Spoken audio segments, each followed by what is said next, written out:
Hello everyone. Did you know that India loses nearly 1.5 lakh lives every year to road traffic accidents, and yet the country's organ donation rate remains lower than almost anywhere else in the world? Today we are going to explore the legal, institutional, and global frameworks that govern organ transplantation and understand why saving more lives through donation is still such a difficult puzzle to solve. Let us begin by understanding the scale of the problem.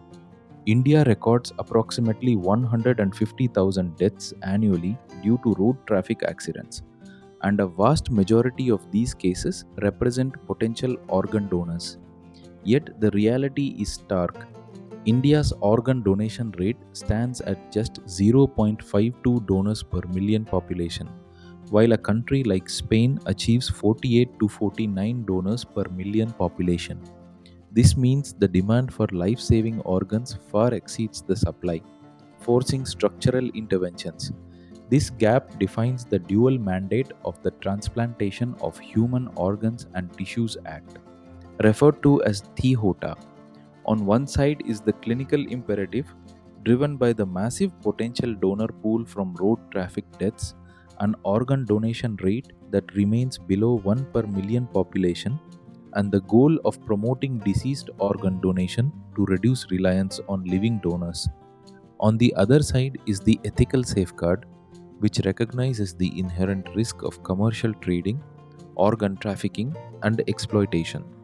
This is addressed through strict regulatory oversight to ensure all donations are altruistic or based on genuine affection, backed by consequences of up to 10 years imprisonment and a fine of 1 crore rupees for commercial dealings. The foundation of this law was laid in 1994 when THOTA was first established. It formally recognized brainstem death alongside traditional cardiopulmonary death, unlocking the potential for deceased solid organ donation. It strictly prohibited the commercial dealing, buying, and selling of human organs, and it created the regulatory authority mandate to oversee hospital licensing and enforce ethical standards. The law continued to expand through later amendments. The 2011 amendment and the 2014 rules broadened its biological scope to include human tissues alongside organs and formally legalized swap transplants, allowing donor exchange for medically unmatched pairs. They also expanded the definition of near relative to legally include grandparents and grandchildren, and mandated the appointment of dedicated transplant coordinators in all registered hospitals, along with criteria for tissue banks and retrieval centers.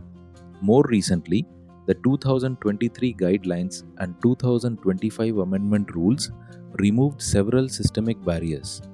The 65-year upper age limit for deceased donor registration was removed, and state specific residency requirements for patients seeking transplants were abolished.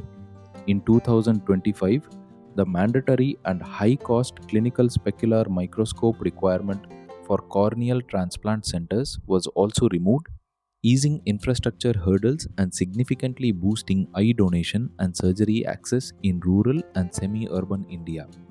A central medical legal pivot in this law is the definition of death itself. Cardiac death refers to the permanent cessation of cardiopulmonary function, and donation in this case is limited strictly to tissues such as cornea, bone, skin, heart valves, and blood vessels.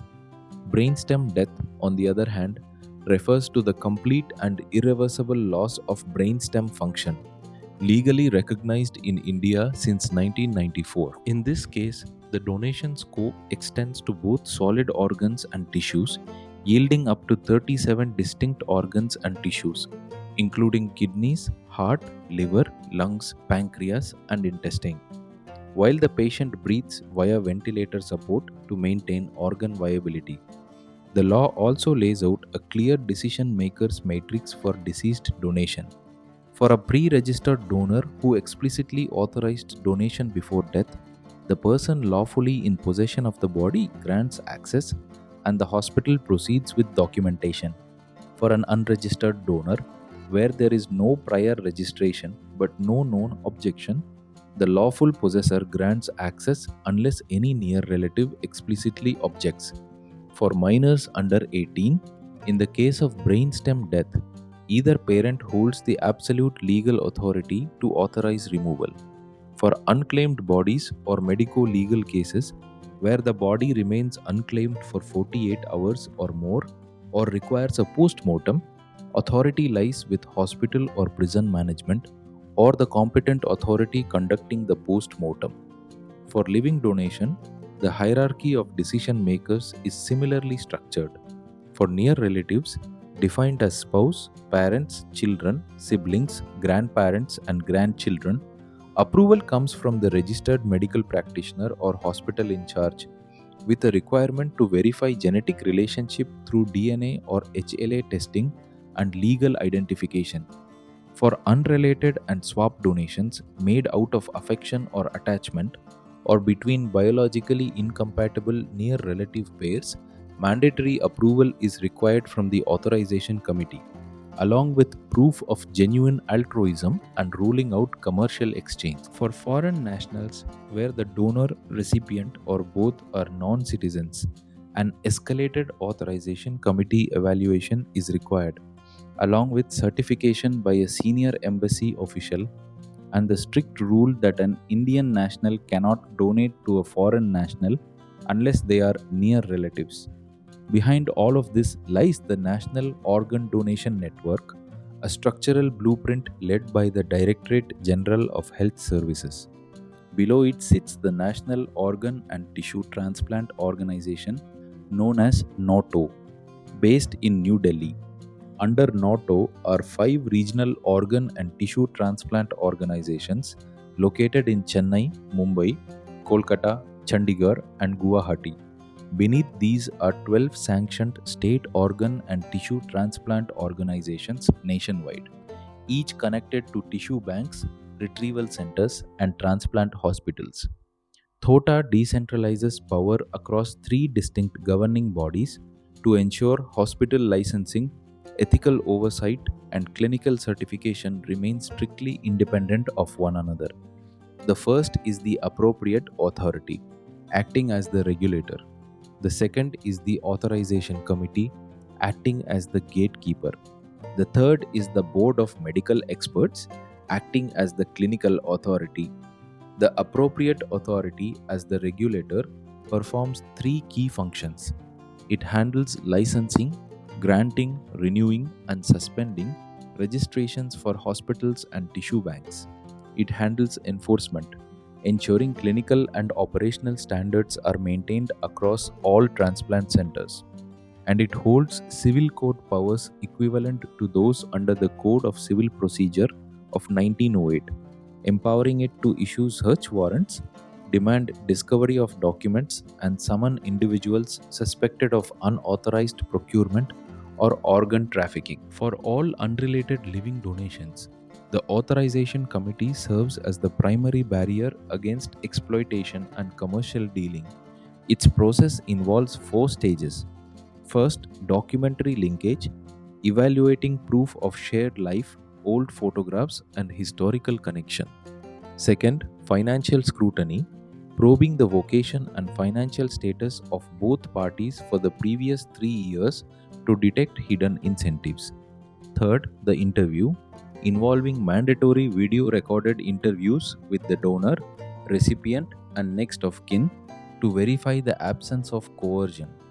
Fourth, psychiatric clearance, ensuring the donor has the mental capacity to give free and uncoerced consent. The final decision, whether approval or reason rejection, must be displayed on the hospital notice board and website within 24 hours. The Board of Medical Experts handles the clinical certification of brainstem death. This certification requires a registered medical practitioner in charge of the hospital, a neurologist or neurosurgeon, or where unavailable, an anesthetist or intensivist not on the transplant team, an independent specialist nominated from an appropriate authority approved panel, and the physician actively treating the patient. Brainstem death must be tested twice, 6 hours apart, before legal certification is granted. The law maintains a careful legal balance between protection and punishment. Under Section 23, good faith protections ensure that no suit, prosecution, or legal proceeding shall lie against any person for anything done in good faith in pursuance of the Act. At the same time, the anti trafficking provisions under Sections 18, 19, and 19A carry serious consequences.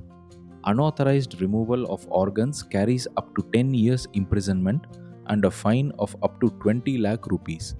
Commercial dealings carry 5 to 10 years imprisonment and a fine ranging from 20 lakh to 1 crore rupees. Tissue trafficking carries 1 to 3 years imprisonment and a fine ranging from 5 lakh to 25 lakh rupees.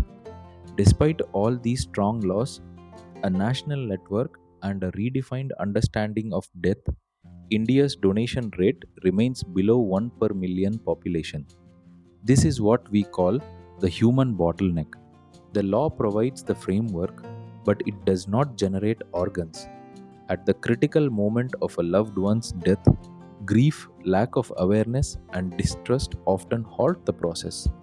Globally, an estimated 15 to 45% of potential deceased donors are lost during the family consent conversation at the bedside. This brings us to the global mirror of consent models. Under explicit consent, also called opt in, individuals must actively register their choice to donate, with the default assumption being non donor. This system relies heavily on family consent at the bedside, and in the United States, 15 to 45% of potential donors are lost at this stage, despite 97% public support for donation. Key countries following this model include India, with 0.52 donors per million population, the United States, with 36.8 donors per million population, and Germany. Under presumed consent, also called opt out, every citizen is legally presumed to be a willing donor after death unless they explicitly refuse or register out ahead of time. This model has two subtypes: a hard opt out, where no family veto is allowed, and a soft opt out, where families are still consulted at the bedside.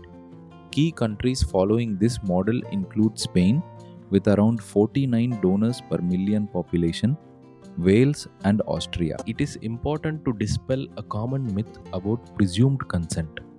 Under hard opt out, the default is presumed donation.